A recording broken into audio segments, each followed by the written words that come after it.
হাসলেও মরে যাবেন, কাঁদলেও মরে যাবেন, সুখে থাকলেও মরে যাবেন, দুঃখে থাকলেও মরে যাবেন, রাজপ্রাসাদে থাকলেও মৃত্যু হবে, কুড়ে ঘরে থাকলেও মৃত্যু হবে, 3 বেলা খানা খাইলেও মৃত্যু হবে, উপাস থাকলেও মৃত্যু হবে।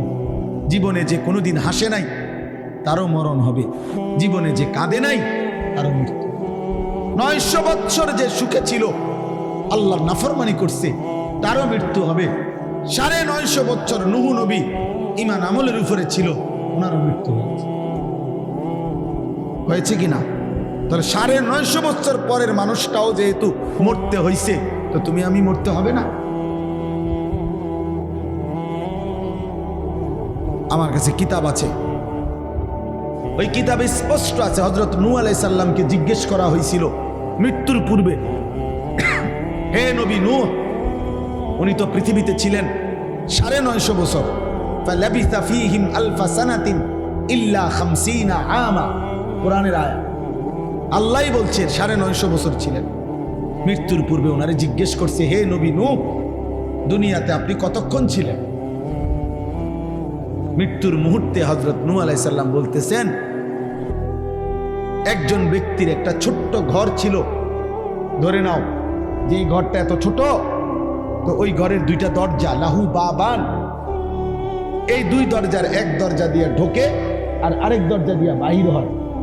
উনি বলেন, আল্লাহর কসম, আমার কাছে মনে হইতেছে আমি যেন ওই ব্যক্তির ছোট্ট ঘরে এক দরজা দিয়ে ঢুকলাম, আরেক দরজা দিয়ে বাহির হইলাম, মাঝখানের যেটুকু সময় এই ঘরের এই পাশ থেকে ওই পাশে যাইতে আমার এখন 950 বছর, এতটুকুই মনে হচ্ছে। 60 বছর কি মনে হবে? 70 বছর তখন কি মনে হবে ভাই? যদি 950 বছর এতটুকু মনে হয়। এই জন্য আজকে যে আয়াতটা আমি পড়ছি, এই আয়াতের বক্তব্য এটাই, এক নিশ্চিত সত্য, এক চিরন্তন বাস্তবতা, এক অনিবার্য সত্য। এই পৃথিবীর বন্ধু শত্রু, ইমানদার বেঈমান, আস্তিক নাস্তিক, প্রাণী পশু, জন্তু জানোয়ার, মানুষ, মাখলুক, যা কিছু, যে সত্যকে সকলেই স্বীকার করে তার নাম মৃত্যু। এক ছোট্ট পিঁপড়াও মৃত্যু বুঝে, এক মশাও মৃত্যু বুঝে, এক কুকুরও মৃত্যু বুঝে, যার কারণে লাঠি দেখলে কুকুরও দৌড় দেয়, লাঠি দেখলে বিড়ালেও দৌড় মারে, পিঁপড়াটাও বাঁচতে চেষ্টা করে, একটা মশাও উড়াল দেয়, বাঁচার চেষ্টা করে। তাহলে মৃত্যু এমন একটি সত্য যেটা আমাদেরকে গ্রহণ করতে হবে। তো আল্লাহ তাআলা এখানে বলেন, বান্দা তুমি বুঝো কিংবা না বুঝো, আনুগত্য করো আর নাফরমানি করো, ইবাদত করো আর অবাধ্যতা করো, তুমি হালাল খাও আর হারাম খাও, তুমি সেজদা দাও বা না দাও, একদিন সত্যি সত্যি সাকরাতুল মাউত, এই শব্দটাই শুধু আমি বললে শেষ, একদিন মৃত্যুর যন্ত্রণা চলে আসবে প্রত্যেক মানুষকে। ভাইয়া আল্লাহ বলছে, জাআত সাকরাতুল মাউত বিল হক, সত্য সত্য মৃত্যুর যন্ত্রণা হবে, আসবে। যালিকা মা কুনতা মিনহু তাহিদ, এই মৃত্যু থেকে তুমি গত বহুদিন পলায়ন করেছিলে, মরতে তুমি কখনোই চাও নাই, কিন্তু বাঁচতে তুমি পারলা না, বাঁচতে তুমি পারলা না। মৃত্যু যন্ত্রণা তোমার শোয়াইয়া ফেললো, তোমার মৃত্যুর সময় হয়েই গেল, অথচ তুমি মরতে চাও নাই।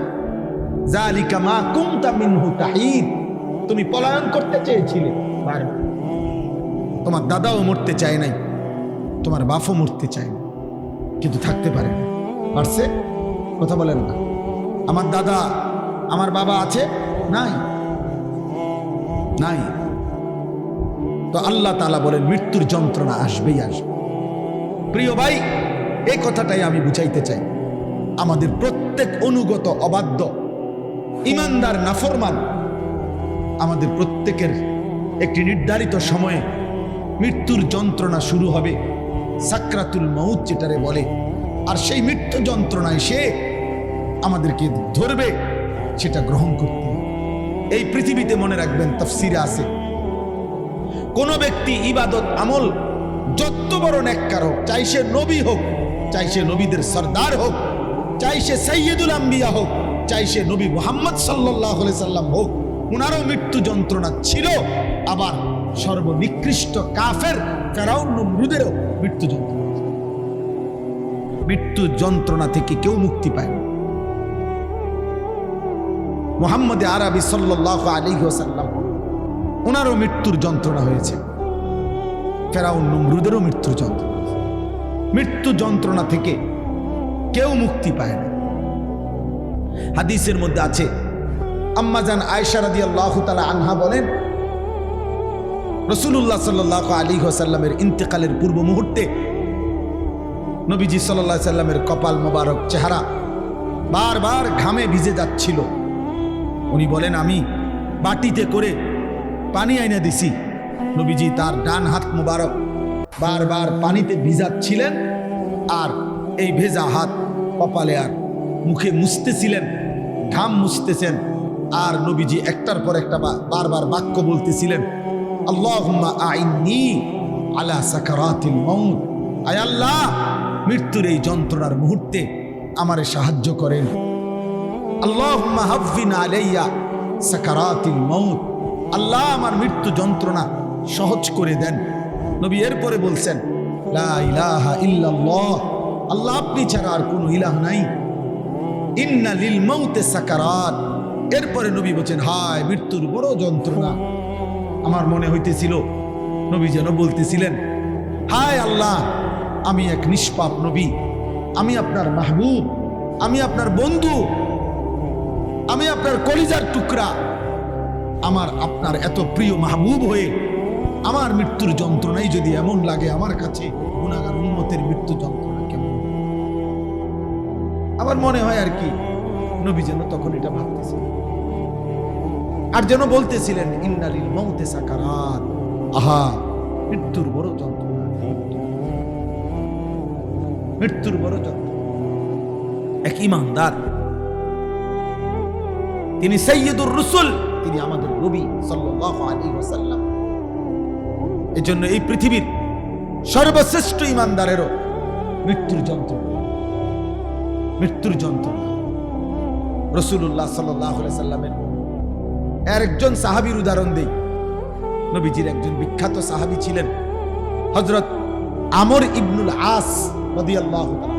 আমর ইবনুল আস অনেক বড় সাহাবী, মিশর বিজেতা। সাহাবাদের মধ্যে উল্লেখযোগ্য সাহাবা যারা, তার মধ্যে উনি একজন।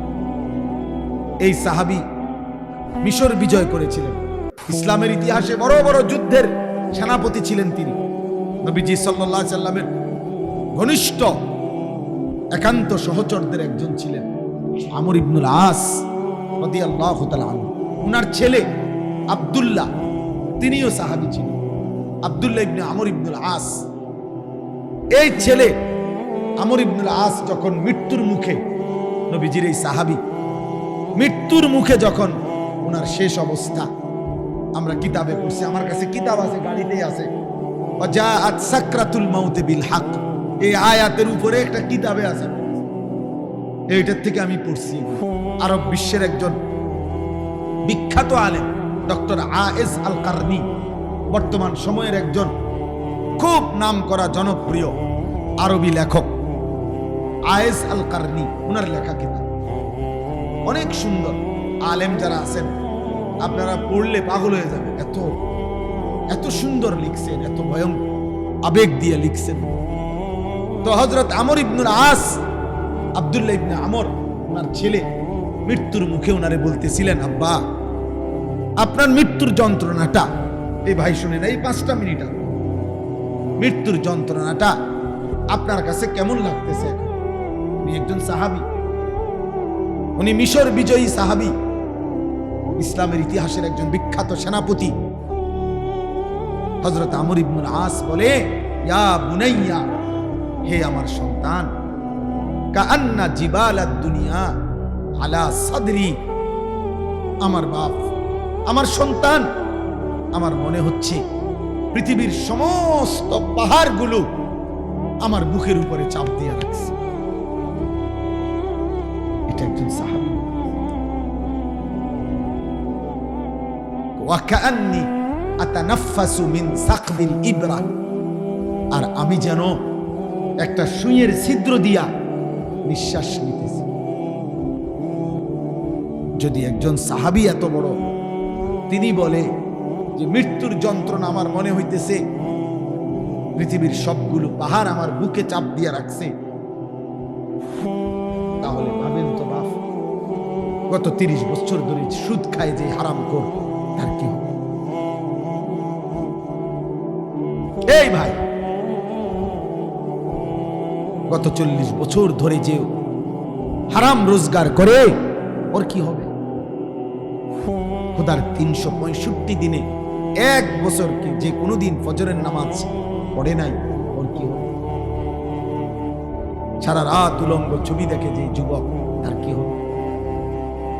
20 বছর ধরে, 30 বছর ধরে, 10 বছর ধরে যেই নারী বেপর্দা, আহা, আমার সেই বোনের কি হবে? 60 বছর বয়স, এখনো বিড়ি সিগারেট খায়, কথায় কথায় গালি দেয়, এখনো সুদে কিস্তিতে জিন্দেগি কাটায়, এই নাফরমান বুড়ার কি হবে? বলেন না, ভেবে দেখ। এবার আমি উদাহরণ বলি, আমার কথা শেষ। আমি উদাহরণ বলতে চাই, তাফসীরের মধ্যে লিখছে, দোস্ত এই শেষ উদাহরণটা শুনে, তাফসীরের মধ্যে লিখছে, যদি কোনো ব্যক্তি এক টানা 900 বছর এই পৃথিবীতে হায়াত পাইছে, 900 বছর, এই 900 বছর সে আল্লাহর নাফরমানি করছে, ধরে নেন এক আল্লাহর নাফরমানিতে কাটাইছে, কিন্তু 900 বছরে 1 সেকেন্ড 1 মিনিট কোনোদিন সে কোনো দুঃখ কষ্ট যন্ত্রণা পায় নাই, ধরে নেন 900 বছরে কোনোদিন কাঁদে নাই, 900 বছরে কোনোদিন মাথা ব্যথাও হয় না, 900 বছরে একটা কাঁটার আঘাত করে নাই, কোনো কষ্ট পায় না, সুখের সাগরে ভাসছে 900 বছর। কিন্তু আল্লাহর নাফরমানি করে কাটাইছে, চুরি ডাকাতি জিনা ব্যভিচার মদ জুয়া নারী সুদ ঘুষ অশ্লীলতা বেহায়াপনা অসভ্যতা। আহা, তাফসীরের মধ্যে লিখছে, এই 900 বছর পরে এই নাফরমান, খোদার কসম, তার যখন মৃত্যুর যন্ত্রণা শুরু হবে, সাকরাতুল মউত, কি শব্দটা কি?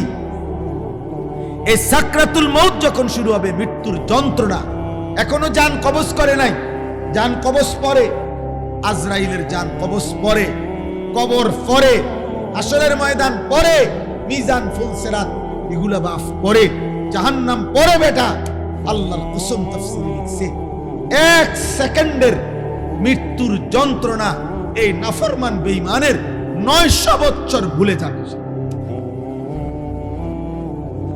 পরের সেকেন্ডে তাকে যদি বলা হয়, হে আল্লাহর বান্দা, বিগত জীবনটা তুমি খুব আরামে কাটাইছো না, আল্লাহর কসম সে বলবে, আয় রব, আয় মাওলা, আমি জীবনে সুখ কি জিনিস আমি কোনোদিন দেখি নাই, আনন্দ কাকে বলে মাওলা আমি জানি না।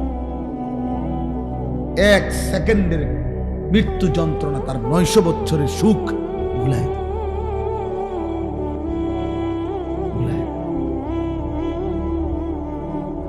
অতএব এতটুকু, ওয়াজাআত সাকরাতুল মউত বিল হক,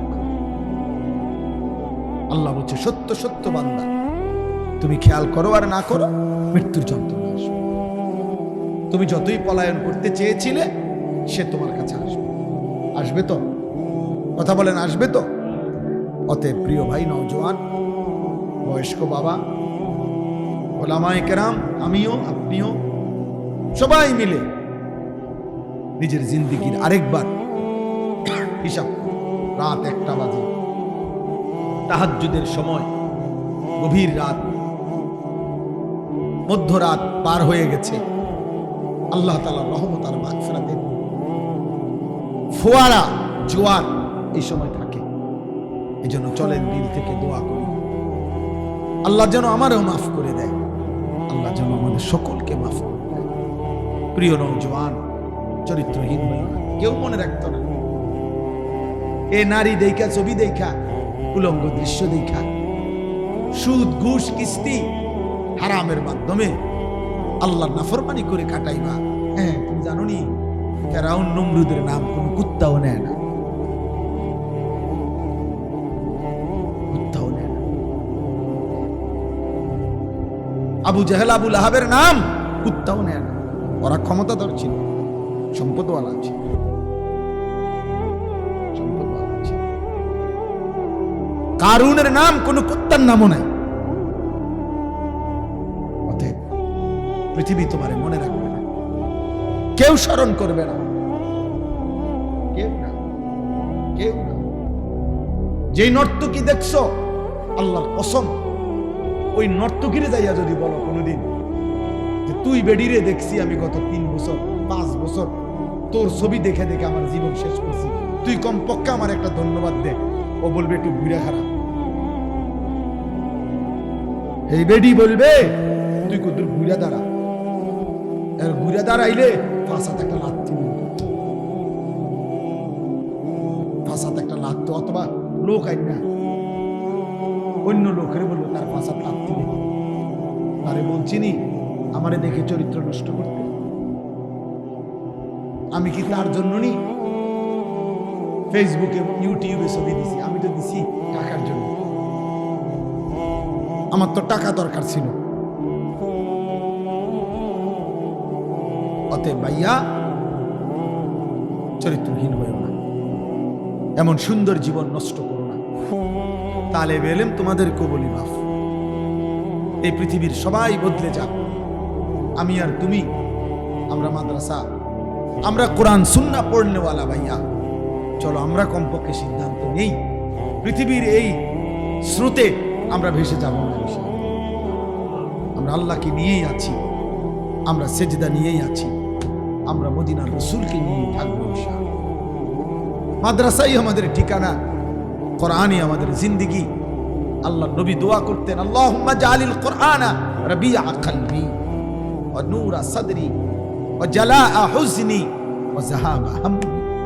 নবী দোয়া করতেন, আয় মাওলা, আমার হৃদয়ের বসন্ত বানিয়ে দেন কোরআনকে, আমার বুকের আলো বানিয়ে দেন কোরআনকে, আমার দুঃখ বেদনা যন্ত্রণার উপশম বানিয়ে দেন কোরআনকে।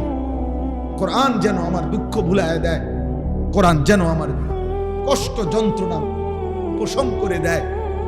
কোরআনই আমার জিন্দেগি। চোখকে বলা হয় অন্তরের আয়না।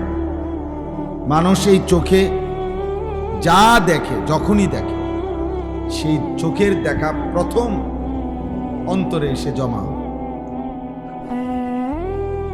আর চোখের দেখা যদিও ক্ষণিকের জন্য মিলিয়ে যায়, অন্তরে যে জমা হয় এটা তৎক্ষণাৎ মিলায়। অর্থাৎ মহিলাটা তো অটো দিয়া পার হয়ে গেছে, আমি দেখছি এক নজর, চোখের দেখা তো শেষ, কিন্তু ওই দেখাটা যে নজর অন্তরে আইসা জমছে, এটা ছিল অনেক,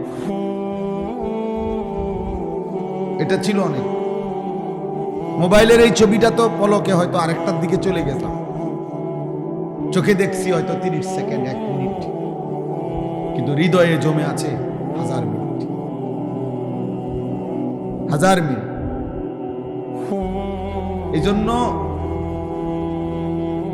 এই নজর, এই চোখ দিন রাত এই মোবাইলের উপরে পড়ে থাকলে দোস্ত, এটা হৃদয়ে এসে বারবার জমা হয়।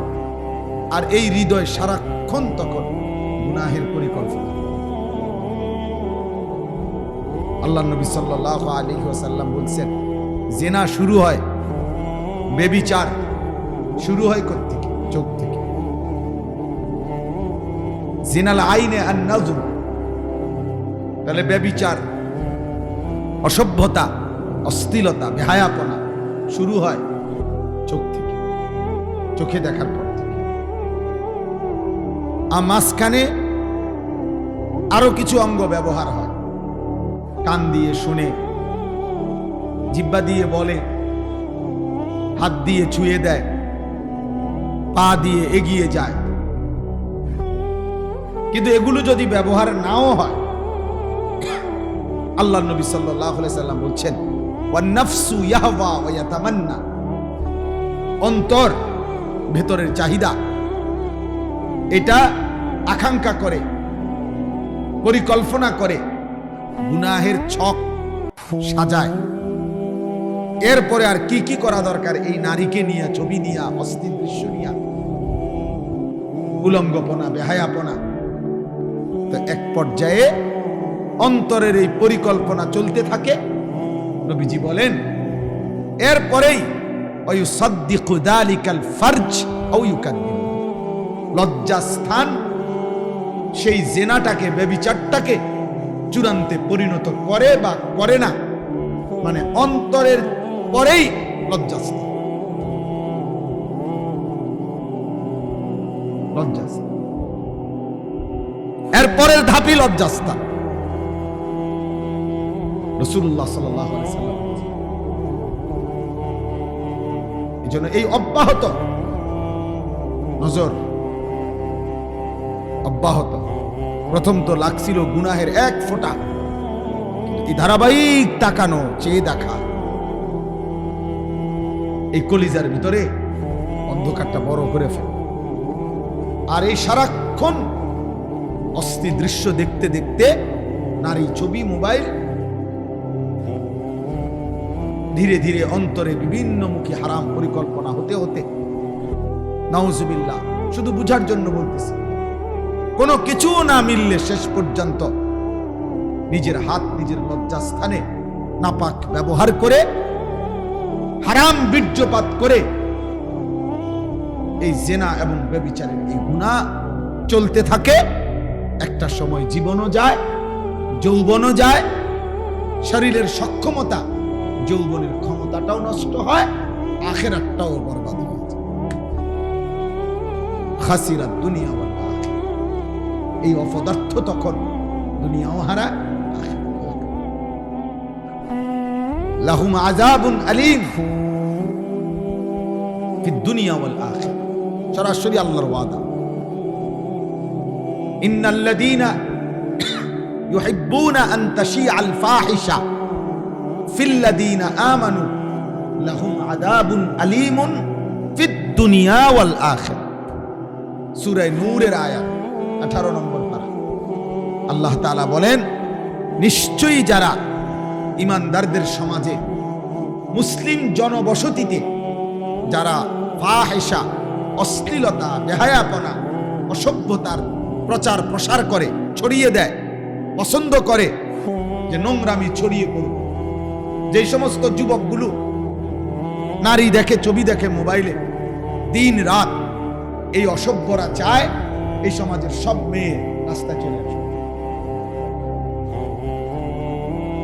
যেই সমস্ত লম্পট নারী দেখে অভ্যস্ত, নাটক, সিনেমার জিনা ব্যভিচারের দৃশ্য দেখে অভ্যস্ত, ওদের চাহিদাটা কি? ওদের চাহিদা হলো বেশি থেকে বেশি নারীরা বেপর্দা হোক, সে আরো দেখবে। তাহলে আল্লাহ তাআলা বলেন, যারা এটা পছন্দ করে যে মুসলিম সমাজে অশ্লীলতা ছড়িয়ে পড়ুক, অশ্লীলতা মানেই হলো, ফাহিশা মানেই হলো আয-যিনা ওয়া মা আশবাহাহু, জিনা, ব্যভিচার এবং নারীর সাথে সম্পৃক্ত যত গুনাহ, এটারে বলে ফাহিশা, ফাহশা, ফাওয়াহিশ। এজন্য আল্লাহ বলছে ওয়ালা তাকরাবুজ যিনা ইন্নাহু কানা ফাহিশা, জিনা ব্যভিচারের কাছেও যেও না। কেন? ইন্নাহু কানা ফাহিশা, নিশ্চয়ই জিনা ফাহিশা। এর সরাসরি তাফসীর আল্লাহই করে দিয়েছেন। জন্য আল্লাহ তাআলা বলে, যারা ফাহিশা ছড়িয়ে দেয়, মানে জিনা ছড়িয়ে দেয়, ব্যভিচার ছড়িয়ে দেয়, আল্লাহ বলেন আমি আল্লাহ ওয়াদা দিলাম, ওই নাফরমানদেরকে বললাম লাহুম আযাবুন আলীমুন, তাদের জন্য রয়েছে অত্যন্ত কঠিন আযাব, ফিদ দুনিয়া ওয়াল আখিরা, দুনিয়াতেও আখিরাতে। এই জন্য অসৎ যুবক, চরিত্রহীন যুবক, তোরে আল্লাহ বেইজ্জতি করবে, মনে রাখ। সাফ কথা, আমি পরিষ্কার বলি, আমি হইলে আমারেও, তুমি হইলে তোমার। পাঞ্জাবিওয়ালা হলে পাঞ্জাবিওয়ালারেও, টুফিওয়ালা হলে টুফিওয়ালা। আল্লাহ তারে বেইজ্জতি করবেই দুনিয়াতে। যদি তওবা না করে, যদি গুনাহ থেকে না ফিরে, যদি আল্লাহ মাফ না করে, তাকে আল্লাহ লাঞ্ছিত করে দুনিয়াতে। আল্লাহর ওয়াদা ফিদ দুনিয়া ওয়াল আখিরা, সরাসরি ওয়াদা।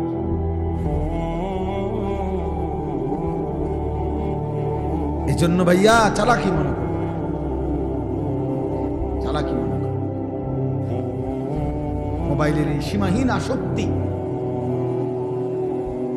মোবাইল প্রয়োজন আমরাও বলি, বড় মোবাইলের দ্বারা অনেক প্রয়োজনীয় কাজ ঠিক আছে থাকতেই পারে, চাকরি, ব্যবসা, পড়ালেখা, বিভিন্ন কর্ম, কিন্তু 24 ঘন্টা এটা নিয়ে পড়ে থাকা, এটা কি? এসএসসির ছাত্র, তোমার এটা এত দরকার না। ক্লাস 8-এর বাচ্চা, তোমার এটা এত দরকার না। 16 বছর বয়স, 12 বছর, 14 বছর বয়স, তোমার এত দরকার কেন? বলে আমরা বুঝি না, আমরা সিরা খাই। হ্যাঁ, তুমি দিন রাতে মোবাইল দিয়ে জোনায়েত বাগদাদির ওয়াজ হয়, আমরা বুঝি না, আমরা ভাত খাই না। এই বেলার খানাটা না একটু দেরি হয়ে গেছে, নাহলে দুপুরের ভাত তো খাইছে। আজকেরটা একটু দেরি হয়ে যেতেছে, এখন অনেক রাত হয়ে গেছে, ভাত খাইছি। এটা তো এই বেলারটা না, বাকিগুলো। এজন্য ভাই, আমরাই কয়েকজন, হোক 50 জন, হোক 100 জন, আমাদেরকে এটা মনে রাখবে। পাঞ্জাবিওয়ালা হোক আর পাঞ্জাবি ছাড়া হোক, টুফিওয়ালা হোক আর টুফি ছাড়া হোক, মোবাইলের আসক্তি আপনাকে গুনাহ করাবেই করাবে, গুনাহ করাবেই করাবে, গুনাহ করাবেই করাবে। এজন্য গুনাহের এই আসবাব আলাদা রাখতে হবে, এটার থেকে নিজের থেকে মুক্ত রাখতে হবে। বলে আমি একেবারে ডেইলি বলি এটা, যদি মনে করেন বড় মোবাইল কারো প্রতি 10 মিনিট পর পর যৌক্তিক কাজে লাগে, তারও উচিত এটার আলাদা রাখে। কেন? ওই 8 মিনিট সময়, 9 মিনিট সময় পরে না লাগতেছে, 9 মিনিট আলগা থাকে। 5 মিনিট পর পর লাগে, 4 মিনিট আলগা থাকেন, এটা আলাদা রাখেন, তাইলেও গুনার মাত্রা কমে যাবে। নাইলে কমবে, নাইলে হবে না, নাইলে হবে। মদের বোতল হাতে ওরে আস্তাগফিরুল্লাহ পড়ালে হবে, বিড়ি সিগারেট হাতে তারে আস্তাগফিরুল্লাহ হবে। আমগো দেশের বহুত বেড়া বুড়া মিয়া সাদওয়ানে বিড়ি হাতে নিজে বিড়ি খাইতেছে, এমনি আস্তাগফিরুল্লাহ, আস্তাগফিরুল্লাহ, কি তাও আস্তাগফিরুল্লাহ, আস্তাগফিরুল্লাহ, কি চলতে আছে ও দেশটার মধ্যে? ওটা আস্তাগফিরুল্লাহ কয়, ওটা আস্তাগফিরুল্লাহর মধ্যে যদি নাক লাগায় তো বিড়ির গন্ধ ছাড়া আস্তাগফিরুল্লাহর ভিতর থেকেও কি বেরিব? বিড়ির গন্ধ।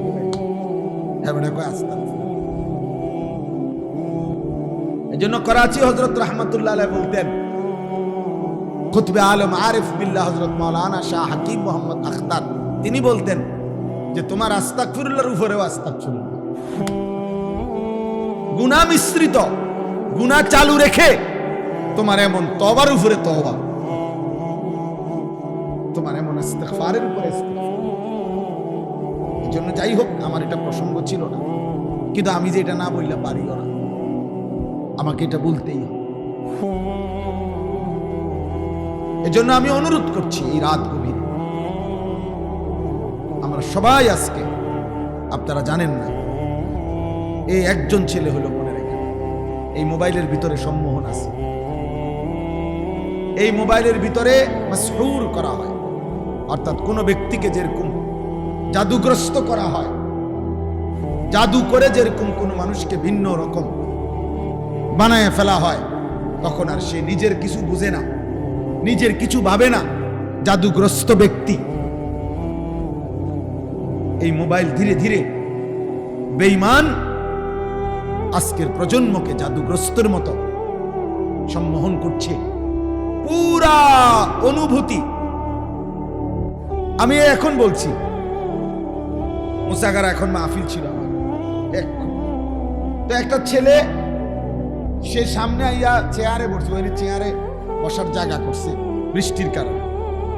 এখন তার পিছনে সবগুলো লোক হলো মুরব্বী মানুষ, বয়স্ক লোক গ্রামে, আর হেতে এনে আইয়া সামনে একটা চেয়ার দিয়া সরাই এমনি বইয়া ভিডিও।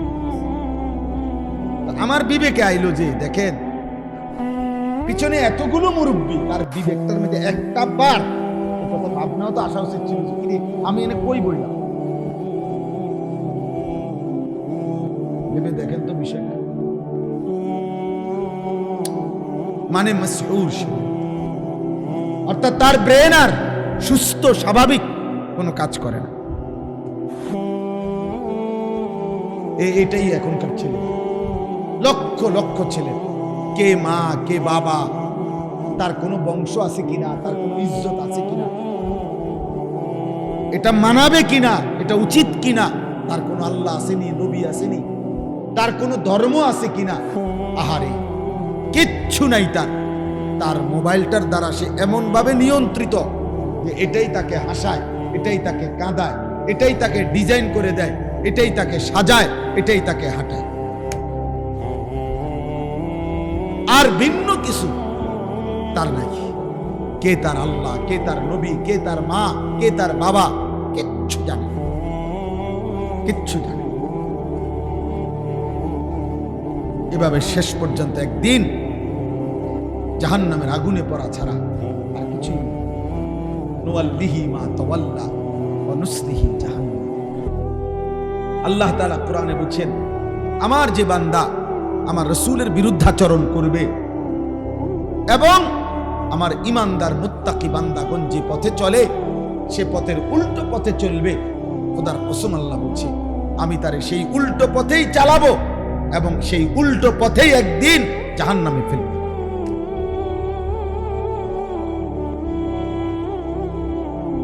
যেন তালেবেলে মোর বলি, তালেবেলে যে কয়েকজন আছে চালাকি করিয়া কেউ টের পায় নাই, মোবাইল টিপো আলগা, বাড়িতে গেলে আশেপাশে চালাকি মনে করি। একদিন দেখবা তুমি ছিলা বেকুব আর বাকিরা সবাই চালা। বাকি বন্ধুরা সবাই চালাক ছিল, তুমি বোকা ছিল যে নিজের পায়ে নিজে কুড়াল মারছ। একদিন আর কেউ তোমার খবর নিবে না, এই পৃথিবীর কেউ আর চিনবে না। কত হারামখোর, কত পাপী, কত নাফরমান এই পৃথিবীতে পাত্তাও নেই, খবরও নাই, খবরও নাই। কিন্তু ঈমানদার মুমিন মুত্তাকি হাজার বছর পরেও পৃথিবী তাকে স্মরণ করে। রাবেয়া বসরিরে সবাই চিনে, কিন্তু বসরার সুন্দরী নারীকে কেউ চেনে। আব্দুল কাদের জিলানীকে সবাই চিনে, কিন্তু বাগদাদের কোন ধনী ব্যক্তি, ক্ষমতাশালী ব্যক্তির নাম কেউ চেনে, কেউ চেনে। এজন্য পৃথিবীতে দুনিয়া আখেরাতে ঈমান আমল ওয়ালাই সম্মানী হয়, আল্লাহর হুকুম মাননে ওয়ালাই সম্মানী হয়, সেজদা ওয়ালাই সম্মানী। এই সামান্যতম দুনিয়া অল্প কতক্ষণের দোস্ত, আমরা বুঝি আর না বুঝি, আমরা মানি আর না মানি, খেয়াল করি আর ভুলে যাই, আমাদের মৃত্যু চলে আসবে। কি মনে হয়?